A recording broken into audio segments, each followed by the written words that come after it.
बातमीकडे बातमी बिपरजॉय चक्रीवादळासंदर्भातील बिपरजॉयमुळे राज्यामध्ये मान्सूनचा पाऊस पुढे सरकलेला आहे आणि सोबतच गणपतीपुळे येथे अचानक वाढलेल्या पाणी पातळीवर हवामान खात्याच्या अधिकाऱ्यांनी माहिती दिलेली आहे। बिपरजॉय समुद्रातून 55 ते 600 किलोमीटर दुरून जात आहे।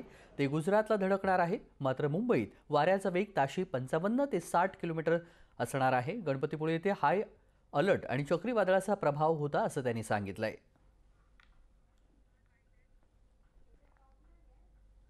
हा चक्रीवादळाचा परिणाम आपण बघितलं की काल मुंबईमध्ये सुद्धा 50 ते 55 किलोमीटर पर आवरचे वारे होते आणि 3 ते 4 मिलीमीटर पाऊस सर्व मुंबईमध्ये झालेला आहे।